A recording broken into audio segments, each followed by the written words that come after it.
चलो हम शुरू करते हैं। वैसे भी ज़्यादा टाइम है नहीं आज, है ना। 6:45 को तुम्हारा दूसरा क्लास है। चलो शुरू करते हैं हम लोग। लास्ट क्लास में शुरू किए थे चैप्टर हमारा ग्राफिकल प्रेजेंटेशन ऑफ डेटा, है ना। ग्राफिकल प्रेजेंटेशन के अंदर हम दो प्रकार का ग्राफ्स पढ़ने वाले हैं। पहला तो फ्रीक्वेंसी डिस्ट्रीब्यूशन ग्राफ और दूसरा है टाइम सीरीज ग्राफ। ठीक है, अब हम शुरू किए थे फ्रीक्वेंसी डिस्ट्रीब्यूशन ग्राफ, जिसके अंदर 5 वैरायटी है। पहला तो है लाइन ग्राफ, या जिसको लाइन फ्रीक्वेंसी ग्राफ बोलते हैं। दूसरा है हिस्टोग्राम, तीसरा है फ्रीक्वेंसी पॉलीगॉन, चौथा है फ्रीक्वेंसी कर्व और पांचवा है ओजे। टोटल 5 वैरायटी का कर्व हम लोग पढ़ेंगे फ्रीक्वेंसी डिस्ट्रीब्यूशन ग्राफ के अंदर में। ठीक है, जिसमें से पहला वैरायटी लाइन फ्रीक्वेंसी ग्राफ हम लोग पढ़े थे। लाइन फ्रीक्वेंसी ग्राफ कब यूज होता है? जब डिस्क्रीट सीरीज का डेटा होता है। ठीक है, दो प्रकार का सीरीज होता है, discrete series and continuous series. कैसे पता चलता है डिस्क्रीट है या कंटिन्यूअस है? जब क्लास इंटरवल दिया रहता है तो वो कंटिन्यूअस सीरीज होता है, और जब क्लास इंटरवल नहीं दिया होता है, सिर्फ एक्स और एफ दिया होता है, तब हम लोग उसको बोलते हैं हमारा डिस्क्रीट सीरीज। और दो प्रकार का वेरिएबल होता है, कंटिन्यूअस वेरिएबल और डिस्क्रीट वेरिएबल। वो क्या होता है? Very good. डिस्क्रीट वेरिएबल वो होता है जो पॉइंट पे नहीं होता, जो वैल्यू को जंप करता है। 2 स्टूडेंट या फिर 3 स्टूडेंट, 2 और 3 के बीच में कोई भी नंबर होना पॉसिबल नहीं है। नंबर ऑफ स्टूडेंट अगर मैं कैलकुलेट कर रहा हूं, तो नंबर ऑफ स्टूडेंट एक क्लास में आइदर 40 होंगे या 41 होंगे या 42 होंगे। 40 और 41 के बीच में कुछ हो सकता है? पॉसिबल नहीं है। तो इसको हम लोग बोलते हैं हमारा डिस्क्रीट वेरिएबल। ठीक है, और कंटिन्यूअस वेरिएबल क्या होता है? जो पॉइंट में हो सकता है, जो किसी भी दो वैल्यू के बीच में और भी वैल्यूज हो सकता है, जैसे कि हाइट ऑफ द स्टूडेंट या weight of the student. 45 kg के बाद डायरेक्टली 46 kg नहीं आता, बीच में और बहुत सारे वेरिएबल्स होते हैं। ठीक है, इस प्रकार के वेरिएबल को हम लोग कंटिन्यूअस वेरिएबल बोलते हैं। ठीक है, ये बेसिक है, पहले से पढ़ा हुआ है हमारा। हम लाइन फ्रीक्वेंसी ग्राफ पढ़ लिए थे। हम शुरू किए थे हिस्टोग्राम। हिस्टोग्राम क्या होता है? हिस्टोग्राम हम बार डायग्राम जैसा हिस्टोग्राम बनाते हैं, लेकिन बार डायग्राम हम पढ़े थे इसके पहले वाले चैप्टर में, है ना। वहां पर भी इसी प्रकार का कुछ था, यहां पर भी सेम टाइप का कुछ है, लेकिन दोनों में कुछ अंतर है। हिस्टोग्राम अलग होता है थोड़ा, बार डायग्राम अलग होता है। क्या डिफरेंस है दोनों में, हिस्टोग्राम के बीच में और बार डायग्राम के बीच में? बार डायग्राम तुम्हारा चैप्टर नंबर 6 में था और हिस्टोग्राम चैप्टर नंबर 7 में। ठीक है, बताओ। गैप्स होता है, हिस्टोग्राम के बीच में गैप नहीं होता, किसी भी दो डेटा के बीच में गैप नहीं होता हिस्टोग्राम के केस में। बार डायग्राम के केस में दो डायग्राम के बीच में इक्वल गैप्स होता है, हर बार गैप इक्वल होता है। सेकंड डिफरेंस, हाँ वो चैप्टर का नाम भी लिख दो, एक चैप्टर 6 में एक चैप्टर 7 में है। ठीक है, ऐसा नहीं है। देखो, हम दूसरा डिफरेंस जो लिखेंगे बेसिकली ये लिखेंगे कि जो हमारा बार डायग्राम होता है वो 1 डायमेंशनल डायग्राम होता है। इसका मतलब उसका विद हमेशा कांस्टेंट रहता है, खाली हाइट बदलता है। हाइट कम होता है, हाइट ज्यादा होता है, विद हर बार सेम रहेगा। जितना भी बार हम बनाएंगे सभी का विद सेम रहेगा और सभी के बीच का गैप भी सेम रहेगा हमें। ठीक है, लेकिन हिस्टोग्राम के केस में विद बदलता रहता है अकॉर्डिंग टू डेटा। हम विद को भी चेंज कर सकते हैं। तो ये 2 डायमेंशनल डायग्राम होता है जिसमें विद भी बदलता है और हाइट भी बदलता है। ठीक है, क्लियर है? चलो, अब इसके अंदर हम बहुत सारा वैरायटी पढ़ने वाले हैं। हमारा हिस्टोग्राम के अंदर में 4 प्रकार का हिस्टोग्राम। पहला केस है जब इक्वल क्लास इंटरवल दिया हो, दूसरा केस है जब अनइक्वल क्लास इंटरवल दिया हो, तीसरा केस है जब मिड पॉइंट दिया हो, और चौथा केस है जब inclusive class interval. Inclusive class interval क्या होता है? एक इंक्लूसिव क्लास इंटरवल होता था, एक एक्सक्लूसिव क्लास इंटरवल होता था। याद है क्या होता था इंक्लूसिव क्लास इंटरवल? इंक्लूसिव क्या होता है? जब अपर लिमिट और लोअर लिमिट दो क्लास का मैच नहीं करता है। ठीक है, और मतलब एग्जांपल दे सकते हो इंक्लूसिव का? 0 to 9, 10 to 19, 20 to 29। ये है इंक्लूसिव क्लास इंटरवल, क्योंकि ये अपने लोअर लिमिट और अपर लिमिट दोनों को इंक्लूड करता है अपने अंदर में। ठीक है, और दूसरा होता है exclusive class interval. Example 0 to 10, 10 to 20, 20 to 30, ये नॉर्मली ओवरलैपिंग नेचर का होता है, पहले का अपर लिमिट दूसरे का लोअर लिमिट के साथ ओवरलैप करता है। लेकिन इसमें इसको हम एक्सक्लूसिव इसीलिए बोलते हैं क्योंकि क्लास इंटरवल अपने अपर लिमिट को एक्सक्लूड करता है। अगर मेरा 10 आया है तो मुझे पहले वाले कैटेगरी से एक्सक्लूड कर दिया जाएगा और मैं दूसरे वाले में जाकर इंक्लूड होऊंगा, ठीक है। इसीलिए इसको हम लोग एक्सक्लूसिव क्लास इंटरवल भी बोलते हैं, ठीक है। तो हम अभी 4 वैरायटी के केसेस में, 4 सिचुएशंस में हिस्टोग्राम बनाएंगे। पहला तो है हमारा इक्वल क्लास इंटरवल। देखो इक्वल क्लास इंटरवल, अगर क्लास इंटरवल इक्वल है इसका मतलब विद हमेशा क्या रहने वाला है, same. Her bar with same रहेगा, खाली हाइट बदलेगा, ठीक है। इजी है बहुत equal class interval. Unequal class interval में क्या करेंगे, 0 to 10, 10 to 20, 20 to 30, अब आ गया 30 to 60, 60 to 80, 80 to 90, 90 to 100। तो 2 क्लास इंटरवल अलग है। क्या करें, इसको पहले इक्वल में कन्वर्ट कर दें डिवाइड करके, फिर डायग्राम बनाएं, या डायरेक्टली भी बना सकते हैं, डायरेक्टली भी बना सकते हैं। हम चाहे तो कन्वर्ट कर सकते हैं, लेकिन यहाँ पर क्वेश्चन में कन्वर्ट करने के लिए बोला नहीं है। जब कन्वर्ट करने के लिए नहीं बोला है और उसको बिना कन्वर्ट किए ड्रॉ करने का तुम्हारे पास ऑप्शन है, तो हम उसको बिना कन्वर्ट किए आराम से ड्रॉ करेंगे, ठीक है। तो डायरेक्टली ड्रॉ करेंगे, कोई कन्वर्जन का नीड नहीं है। तुम चाहो तो कन्वर्जन कर सकते हो, नहीं चाहो तो नहीं कर सकते, लेकिन क्वेश्चन में अगर नहीं बोलेगा तो कन्वर्जन मत करना, क्योंकि अनइक्वल क्लास इंटरवल में भी हमारा डायग्राम हिस्टोग्राम आराम से बन सकता है, ठीक है। तो हम डायरेक्टली भी बनाएंगे। ये देखो पहला, दूसरा, तीसरा, ये वाला देखो 3 के हिसाब से, 3 के हिसाब से ना, 1 2 3, 3 के हिसाब से 30 to 60 पूरा एक बार में, ठीक है। फिर 60 to 80 एक साथ बना दिया, फिर 80 to 90, 90 to 100।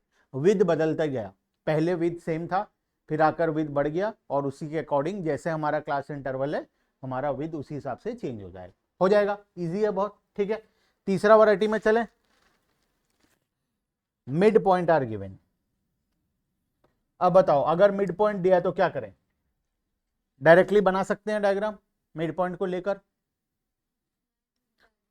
लाइन डायग्राम बनेगा। हिस्टोग्राम कैसे बनेगा, मिड पॉइंट को लेकर हिस्टोग्राम डायरेक्टली नहीं बनेगा, तो पहले हमको मिड पॉइंट को कन्वर्ट करना पड़ेगा क्लास इंटरवल में। हम क्लास इंटरवल में कन्वर्ट करेंगे, फिर हम लोग उसके बाद आगे फर्दर बनाएंगे, ठीक है। तो मिड पॉइंट को क्या क्लास इंटरवल में कन्वर्ट करना आता है तुम्हें? अगर मैं मिड पॉइंट 5, 15, 25, 35, 45 दे दूं, तो क्या तुम इसको कन्वर्ट कर सकते हो? कैसे करोगे? 0 to 10, 10 to 12, ये तो देखकर पता चल रहा है, लेकिन क्या फॉर्मूला लगाए, कैसे पता चला 0 to 10 होगा?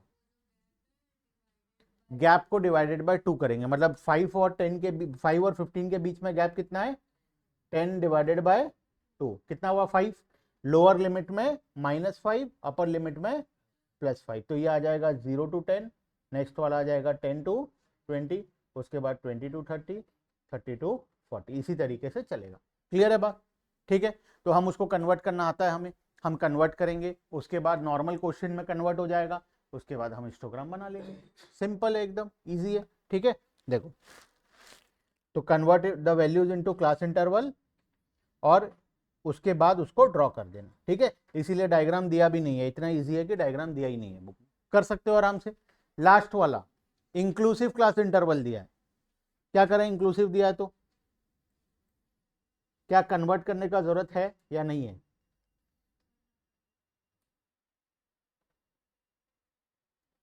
बताओ क्या करें? कन्वर्ट करना जरूरी है या नहीं है? बिना कन्वर्ट किए क्या हम बना सकते हैं? क्यों नहीं बना सकते? गैप आ जाएगा, गैप आ जाएगा। जब हम इसको ड्रॉ करने जाएंगे बिना कन्वर्ट किए, तो ये 0 है, ये 10 है, ये 20 है, ये 30 है। पहला क्लास इंटरवल कितना है? तो मैं कहां तक ड्रॉ करूंगा? नेक्स्ट कहां से शुरू हो रहा है? 10, तो यहां से शुरू करूंगा 10 to 19। तो दो डायग्राम के बीच में गैप आ जा रहा है, और हिस्टोग्राम में हम सबसे पहले पढ़े थे, हिस्टोग्राम में बीच में गैप नहीं होता है। तो अगर गैप नहीं देना है तो फिर इसको पहले हमको कन्वर्ट करना पड़ेगा। तो हम पहले इसको कन्वर्ट कर लेंगे किसमें? एक्सक्लूसिव में। एक्सक्लूसिव में जब कन्वर्ट हो जाएगा तो गैप हट जाएगा, गैप हट जाने के बाद हम आराम से ड्रॉ कर सकते हैं बिना किसी प्रॉब्लम को, ठीक है। हो जाएगा। डायरेक्टली तुम बनाओगे 9.5, 19.5, 29.5, 10 बनाना ही नहीं है, डायरेक्टली 9.5, 19.5, 29.5 और बना उसी हिसाब से डायग्राम ड्रॉ कर लोगे। ठीक है, इजी है बहुत, हो जाएगा। चलो, तो 4 केसेस में से सबसे पहला केस तो कोई प्रॉब्लम ही नहीं था, इजीली हो जाएगा। सेकंड केस में no need to convert, directly करना है। इसमें हमें कन्वर्ट करना पड़ेगा, इसमें भी हमें कन्वर्ट करना पड़ेगा। सेकंड वाले केस में क्वेश्चन में बोला होगा कन्वर्ट करके करो तो करना, अदरवाइज कन्वर्ट करने का नीड नहीं है। ठीक है, तुम डायरेक्टली भी ड्रॉ कर सकते, कोई प्रॉब्लम नहीं है। ठीक है, चले आगे। तो ये हो गया हमारा सेकंड वैरायटी, हिस्टोग्राम। पहला वाला क्या था, line frequency graph. Line frequency graph में हम क्या करते थे, स्ट्रेट लाइन ड्रॉ करते थे जिस पॉइंट में वहां से लेकर एक्स एक्सिस तक, और उसको कनेक्ट करते थे, सारे लाइंस को आपस में एक्स एक्सिस के साथ कनेक्ट कर देते थे। ठीक है, चलो, histogram in discrete series, histogram in open and classes. क्या करें बताओ, डिस्क्रीट सीरीज का हिस्टोग्राम कैसे बनाएं? 2 स्पेशल पॉइंट है जो हम अभी तक नहीं पढ़े। ओपन एंड क्लास के केस में क्या करेंगे, डिस्क्रीट में क्या करेंगे बताओ, डिस्क्रीट में क्या करेंगे? डिस्क्रीट का क्या हिस्टोग्राम बन सकता है? डिस्क्रीट सीरीज मतलब समझ रहे हो ना कैसा क्वेश्चन रहेगा?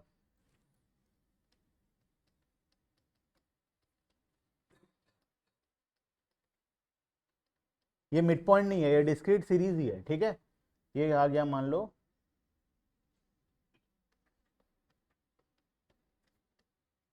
बनाओ, बोला, अब क्या करोगे?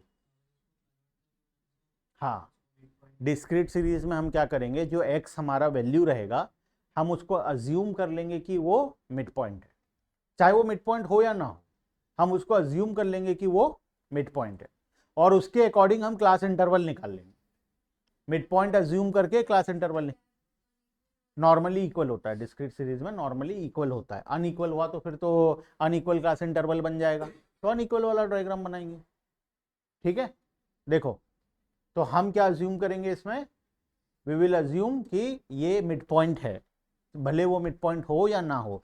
क्वेश्चन मान लो आ गया ऐसा और बोला नहीं हिस्टोग्राम बनाना ही है, नॉर्मली तो नहीं बोलेगा, नॉर्मली हिस्टोग्राम कंटिन्यूअस सीरीज में ही बनता है, डिस्क्रीट सीरीज का हिस्टोग्राम बनता ही नहीं है। लेकिन फिर भी अगर जबरदस्ती कोई बोले कि नहीं बनाना ही है, तो क्या करेंगे हम इसको, हम अज्यूम कर लेंगे कि ये क्या है, this is our mid point, और इसके अकॉर्डिंग क्लास इंटरवल में कन्वर्ट कर लेंगे और फिर हम उसको आराम से शो कर देंगे। क्लियर है बात, हो जाएगा। मान लो मार्क्स ऑफ द स्टूडेंट है 48 मार्क्स, कुछ बच्चे लाए हैं 49 कुछ लाए हैं, 50 कुछ लाए हैं, 51 कुछ लाए हैं, 52 कुछ लाए हैं। यहाँ पे फ्रीक्वेंसी दिया हुआ है, ये एक्स है, ये एफ है। तो हम इसको कैसे कन्वर्ट करेंगे क्लास इंटरवल में, हम अज्यूम कर लेंगे कि 48 क्या है, मिड पॉइंट है, तो ये किसका मिड पॉइंट होगा, 47.5 से लेकर 48.5 का मिड पॉइंट होगा। ठीक है, तो हम इसमें कन्वर्ट कर लेंगे 47.5 से लेकर 48.5। मुझे सपना आया 47.5 से 48.5 होगा बोल के, कैसे पता चला? बिकॉज इसका और इसके बाद वाले का गैप कितना है, 1, उस गैप को हम 2 से डिवाइड किए और नीचे लिमिट में माइनस किए, ऊपर लिमिट में प्लस किए। ठीक है, तो 47.5 और 48.5 निकला। उसी तरीके से 49 को कन्वर्ट करेंगे तो 48.5 और 49.5 होगा, ये 49.5 से लेकर 50.5 होगा। फिर हम इसको ड्रॉ कर लेंगे, हो जाएगा, क्लास इंटरवल हो गया। अब तो इजी है, क्लास इंटरवल को डायरेक्टली ड्रॉ कर लेंगे। ठीक है, अगर ओपन एंड दिया होगा तो क्या करेंगे, ये तो चलो कोई बात नहीं, डिस्क्रीट सीरीज था, हम अज्यूम कर लिए मिड पॉइंट है। अगर ओपन एंड क्लास दिया होगा उसको क्लोज्ड एंड में हमें कन्वर्ट करना पड़ेगा। ठीक है, डायरेक्टली ड्रॉ करना तो इम्पॉसिबल है, हिस्टोग्राम लास्ट वाला वैल्यू ही नहीं दिया है, तो उसको हिस्टोग्राम को क्लोज कहाँ करोगे, पता ही नहीं है, तो हमें उसको पहले क्लोज्ड एंड में कन्वर्ट करना पड़ेगा। क्लोज्ड एंड में कन्वर्ट हो जाता है तो अच्छी बात है, तो अब हम हिस्टोग्राम बना देंगे। अगर क्लोज्ड एंड में कन्वर्ट नहीं होता है तो फिर हिस्टोग्राम ड्रॉ करना पॉसिबल नहीं। ठीक है, क्लियर है बात? ठीक है, it is not possible to construct a histogram for a frequency distribution with open end classes unless it is assumed that magnitude of the first open class is same as that of the second class and magnitude of last is same as the previous। मतलब हम open and को closed end में convert कर लेंगे और उसके according solve कर लेंगे। ठीक है, तो कोई भी क्वेश्चन आएगा और बोलेगा ड्रॉ सुटेबल डायग्राम, क्या तुम सुटेबल डायग्राम बना सकते हो? कब हिस्टोग्राम बनाना है, कब फ्रीक्वेंसी ग्राफ बनाना है, लाइन फ्रीक्वेंसी ग्राफ बनाना है, समझ में आ गया। डिस्क्रीट सीरीज होगा तो डायरेक्टली क्या बनाओगे, लाइन फ्रीक्वेंसी। कंटिन्यूस सीरीज होगा तो डायरेक्टली क्या बनाना है, अभी तक जितना पढ़े हैं उस हिसाब से हिस्टोग्राम बनाना है, ठीक है। इक्वल होगा अनइक्वल होगा उसके अकॉर्डिंग उसको कन्वर्ट करके बना लेना, ठीक है, हो जाएगा।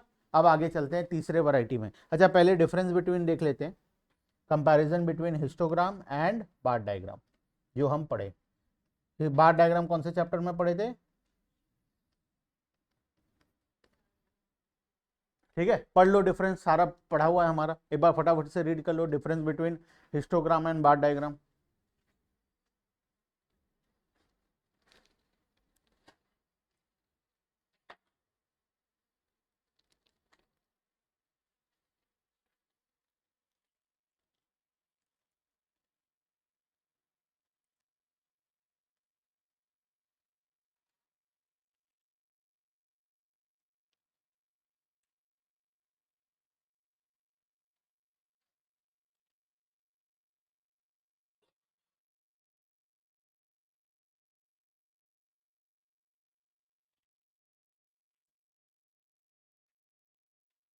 ठीक है, कोई सा डिफरेंस नहीं समझ में आया?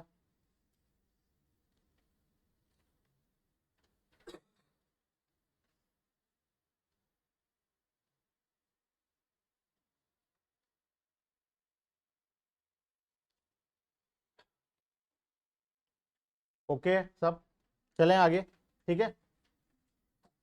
फ्रीक्वेंसी पॉलीगॉन, तीसरा वैरायटी। हमें 5 वैरायटी पढ़ना था। पहला तो लाइन फ्रीक्वेंसी पढ़ लिए, दूसरा हिस्टोग्राम पढ़ लिए, तीसरा बात करते हैं फ्रीक्वेंसी पॉलीगॉन, ठीक है। चलो तीसरे वैरायटी में चलते हैं,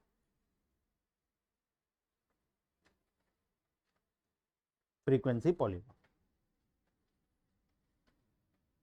A frequency polygon is another method of representing a frequency distribution on a graph.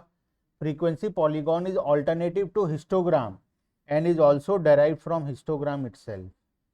Either तुम हिस्टोग्राम बनाकर फ्रीक्वेंसी पॉलीगॉन बना सकते हो या फिर हिस्टोग्राम की जगह में तुम फ्रीक्वेंसी पॉलीगॉन बना सकते हो। मतलब जहां जहां पर हिस्टोग्राम एप्लीकेबल है वहीं पर फ्रीक्वेंसी पॉलीगॉन भी एप्लीकेबल है, ठीक है। मतलब जिस डेटा के लिए हिस्टोग्राम बन सकता है सेम डेटा के लिए फ्रीक्वेंसी पॉलीगॉन भी बन सकता है। फ्रीक्वेंसी पॉलीगॉन ना एक प्रकार से देखोगे ना तो हिस्टोग्राम जैसा ही होता है, ठीक है, लेकिन उसमें छोटा सा डिफरेंस होता है। हम एक लाइन और डॉट डालकर उसको जैसे इसमें बॉक्स बॉक्स करके बार बनाते हैं, इसमें लाइन और डॉट के थ्रू उसको हम लोग कनेक्ट करते हैं, ठीक है। देखो कैसे करेंगे। It is more suitable as compared to histogram when two or more frequency distribution are to be compared. Frequency polygon can be constructed either for discrete series or for continuous series. सबसे अभी तक का पहला diagram जो दोनों situation में बन सकता है, पहला वाला जो पढ़े थे हम लोग लाइन वाला, वो तो सिर्फ डिस्क्रीट में बनता था। हिस्टोग्राम सिर्फ कंटिन्यूस में बनता, वो तो मजबूरी था, डिस्क्रीट को कंटिन्यूस में कन्वर्ट करके हम जबरदस्ती बनाते थे, लेकिन बनता तो नहीं है। जो हिस्टोग्राम होता है वो कंटिन्यूस सीरीज के लिए बनता है, जो लाइन डायग्राम होता है वो डिस्क्रीट के लिए बनता है। लेकिन ये तीसरा ऑल्टरनेटिव है जो डिस्क्रीट पे भी काम आएगा और कंटिन्यूस पर भी काम आएगा, ठीक है।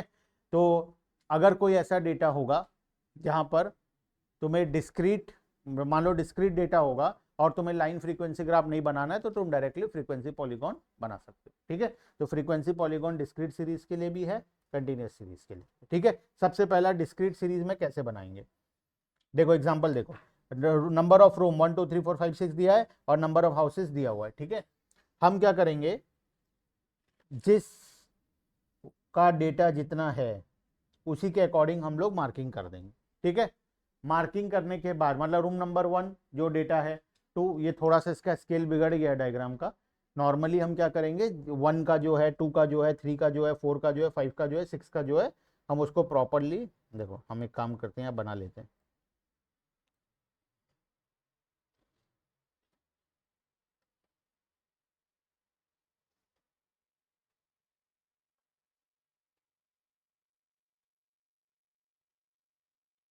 पहले वाले का 10, दूसरे वाले का 15 तीसरे वाले का, 30 चौथे वाले का, फिर से 10 पांचवे वाले का, 5 और छठवें वाले का 4। तो हम क्या करेंगे, इसको आपस में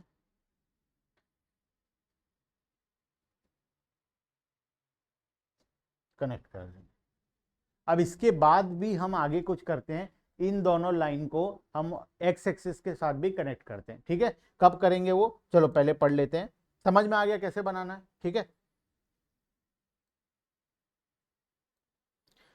in case of discrete frequency distribution, so we can plot the number of rooms on the x-axis and number on the y-axis. The point obtained are joined by a straight line giving a frequency polygon. ठीक है, सभी को straight line से join करके हम frequency polygon बनाएंगे। Continuous series के case में क्या करेंगे, आइदर हम हिस्टोग्राम बनाकर फ्रीक्वेंसी पॉलीगॉन बना सकते हैं और डायरेक्टली भी बना सकते हैं। पहले हिस्टोग्राम बनाओ। ठीक है, हिस्टोग्राम बनाने के बाद सभी के मिड पॉइंट को आपस में कनेक्ट कर दो। हिस्टोग्राम का मिडिल पॉइंट निकाल लो और आपस में कनेक्ट कर दो। या फिर हिस्टोग्राम नहीं बनाना है तो डायरेक्टली क्या करेंगे, डायरेक्टली मिड पॉइंट निकाल लेंगे और मिड पॉइंट को आराम से प्लॉट कर देंगे। ठीक है, तो आइदर हिस्टोग्राम बना के कर लो या बिना बनाए भी कर सकते हो। Without the help of histogram, हम बिना हिस्टोग्राम बनाए डायरेक्टली हम लोग मिड पॉइंट प्लॉट करेंगे। जहां जहां पर मिड पॉइंट होगा, मान लो ये 10 और 20 का मिड पॉइंट 15 है, ये 25 है, ये 35 है, ये 45 है, और उसी के अकॉर्डिंग डेटा को प्लॉट करेंगे और सभी लाइन को आपस में ज्वाइन कर देंगे। ठीक है, स्टेप समझ में आ गया क्या क्या करना है। सबसे पहले मुझे बताओ, डिस्क्रीट सीरीज के केस में क्या करेंगे। फ्रीक्वेंसी पॉलीगॉन क्या होता है, फ्रीक्वेंसी पॉलीगॉन बेसिकली हम डॉट, जहां पर डेटा होगा वहां पर डॉट देते हैं और सभी को आपस को में एक स्ट्रेट लाइन से कनेक्ट कर देते हैं। ठीक है, और एक चीज करते हैं कि हम इसको ओरिजिन के साथ कनेक्ट करते हैं लास्ट में। ये जो है इसको हम क्या करेंगे, ओरिजिन नहीं मतलब इसको एक्स एक्सिस के साथ और इसको यहां से लेकर यहां क्लोज कर दें। ये दो डमी लाइंस होता है लास्ट का, this two are dummy lines. क्यों इसको ऐसा बनाया जाता है, क्योंकि ये क्लोज्ड फिगर बनाने के लिए, हर तरफ से ये फिगर क्लोज हो, एक क्लोज्ड फिगर बनाने के लिए हम लोग इसका एरिया निकाल पाएंगे। ओपन फिगर का एरिया नहीं निकल सकता, क्लोज्ड फिगर का एरिया निकलता है। तो इसका एरिया निकालने के लिए हम क्या करते हैं, दो डमी लाइन के थ्रू इसको ज्वाइन कर देते हैं। ठीक है, ताकि हम इसका एरिया कैलकुलेट कर पाए। ठीक है, तो वो तो बात का बात है। पहले मुझे बताओ, तीन सिचुएशन है, discrete series, continuous series with histogram और कंटिन्यूअस सीरीज विदाउट हिस्टोग्राम। बताओ डिस्क्रीट सीरीज में क्या करेंगे, जो डेटा नॉर्मली प्लॉट कर देंगे। एक्स एक्सिस का तो दिया हुआ है, वाई एक्सिस में फ्रीक्वेंसी नॉर्मली करके सभी को लाइन से कनेक्ट कर देंगे। कंटिन्यूअस सीरीज विथ हिस्टोग्राम में पहले हिस्टोग्राम बनाएंगे, सभी हिस्टोग्राम का मिड पॉइंट निकाल लेंगे और सभी मिड पॉइंट को एक स्ट्रेट लाइन से ज्वाइन कर देंगे। ठीक है, कंटिन्यूअस विदाउट हिस्टोग्राम, पहले मिड पॉइंट निकालेंगे, मिड पॉइंट निकालकर डायरेक्टली डेटा को प्लॉट कर, मतलब क्लास इंटरवल लेना ही नहीं है, डायरेक्टली मिड पॉइंट निकाल लो, मिड पॉइंट से फिर फर्दर आगे का काम कर लेंगे। इजी है, हो जाएगा। ठीक है, तो हिस्टोग्राम वाला हो गया, without the help of histogram हो गया। ठीक है, ऊपर आ जाओ।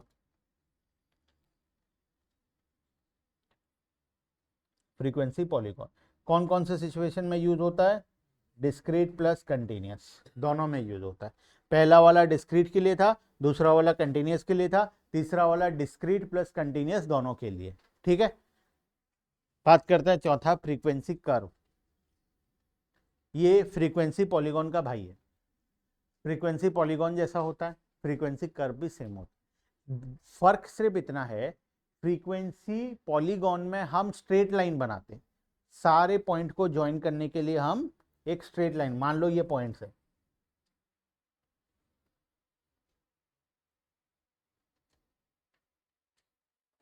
हम क्या करेंगे फ्रीक्वेंसी पॉलीगॉन के केस में, स्ट्रेट लाइन यहां से यहां, यहां से यहां, यहां से यहां, यहां से यहां और यहां से यहां, स्ट्रेट लाइन बनाएंगे। This is frequency polygon. लेकिन फ्रीक्वेंसी कर्व के केस में हम क्या करेंगे, हम फ्री हैंड कर्व बनाएंगे।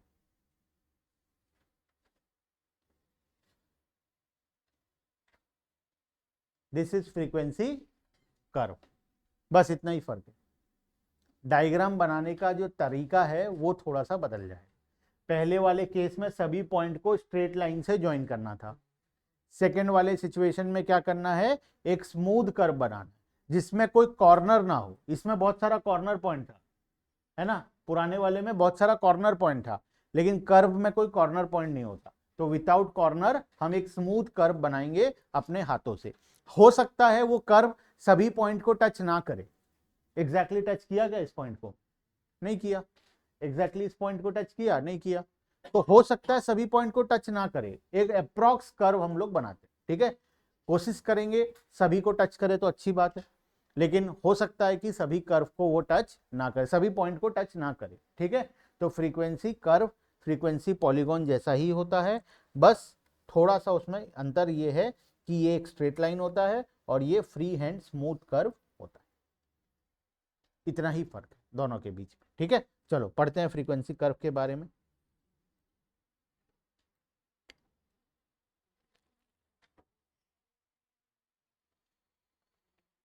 Frequency curve, when the vertices of frequency polygon are joined by a smooth curve, the resulting figure is known as frequency curve। जो frequency polygon हम बनाए हैं उसी के पॉइंट्स को जब हम लोग एक स्मूथ लाइन से ज्वाइन करेंगे तो उसको हम लोग बोलेंगे फ्रीक्वेंसी कर्व, ठीक है। It is also known as smoothed frequency curve. Frequency curve may not necessarily pass through all the points. देखो सारे पॉइंट से पास करना जरूरी नहीं है of the frequency polygon, but it passes through them as close as possible. जितना पास से ले जा पाए उतना अच्छी बात है। कोशिश करेंगे सभी को टच करा के लेके जाएं, लेकिन हर बार सभी पॉइंट को टच कराना पॉसिबल नहीं होगा, तो भी चलेगा, कोई पॉइंट को टच ना भी करे तो भी चलेगा, ठीक है। The construction of frequency curve should be done very carefully so as to avoid sharp and sudden turn. Corner points basically तुम्हें नहीं छोड़ना, कोशिश ये करना है कि कॉर्नर पॉइंट ना आए। इतना स्मूथ बनाओ कि कोई भी कॉर्नर ना बचे। जैसे हम लोग पहला डायग्राम, जैसे ये डायग्राम है, इसमें देखो कितना सारा कॉर्नर है। एक ये देखो पूरा कॉर्नर पॉइंट है, यहाँ पे भी कॉर्नर पॉइंट आ गया। तो हम कोशिश करेंगे कॉर्नर ना बचे। तो इसको कैसे बनाएंगे, बहुत सारे कर पॉइंट को टच नहीं किया, लेकिन पॉसिबल ऊपर वाले पॉइंट को टच कराने जाओगे तो फिर तब तो कॉर्नर पॉइंट आ जाएगा। तो हो सकता है वो कॉर्नर पॉइंट को टच ना करे, चलेगा, ठीक है। बट कोशिश करना वो स्मूथ हो, कोई भी शार्प एंड सडन टर्न उसमें ना, ठीक है। The curve is made free hand in such a manner that area included under the curve is approximately same as that of polygon. The curve should start and end at the baseline। वही करना है, इसको भी हमें क्या करना है, base line में लाकर लास्ट में टच करना है। एक्स एक्सिस में आकर सब कुछ टच होगा, ठीक है। तो कर्व स्टार्ट भी एक्स एक्सिस से होगा, एंड भी एक्स एक्सिस में होगा। क्लियर है?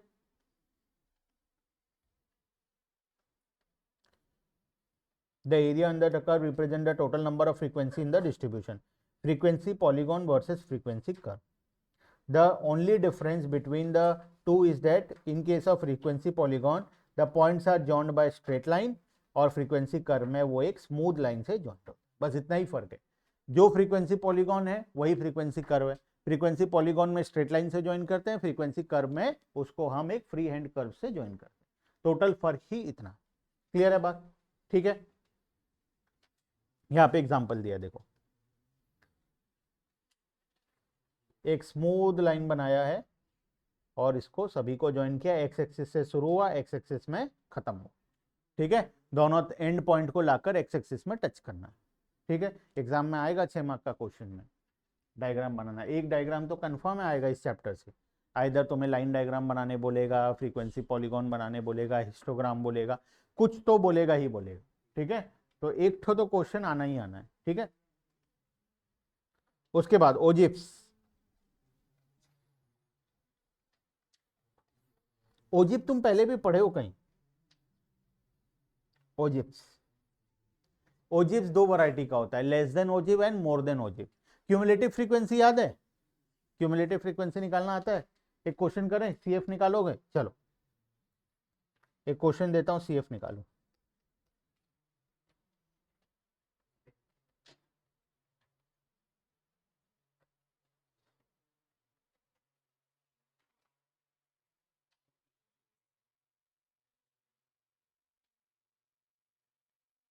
CF निकालो, 2 CF होगा, less than CF and more than CF, ठीक है, दोनों फाइंड आउट करो, चलो फटाफट। Less than cumulative frequency, more than cumulative frequency, करो।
वाह, लेस देन मोर देन, सबसे पहला कौन सा किए बताओ, लेस देन।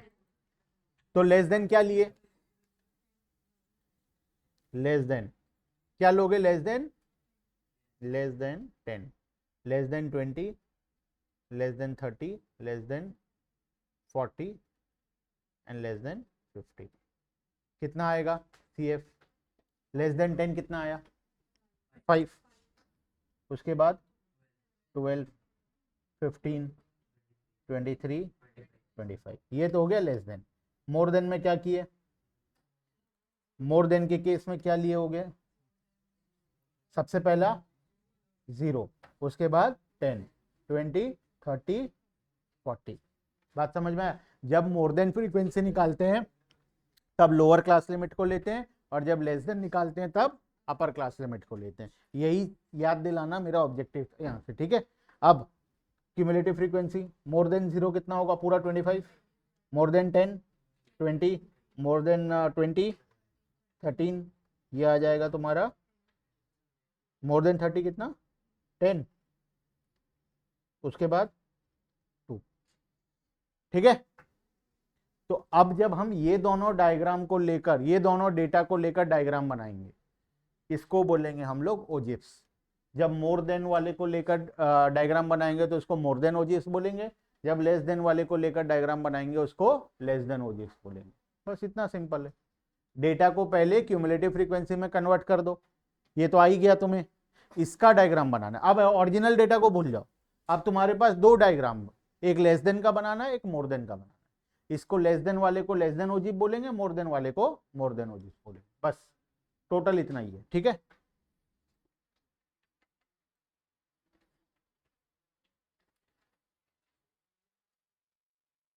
चलो एक काम करते हैं हम लोग, ओजिप्स से हम लोग नेक्स्ट क्लास में कंटिन्यू कर लेंगे। ओजिप्स को हम नेक्स्ट क्लास में पढ़ेंगे, ठीक है। ओजिप्स अभी खत्म नहीं हुआ है, ओजिप्स नेक्स्ट क्लास में शुरू करेंगे। अदिति, जिया और श्रद्धा।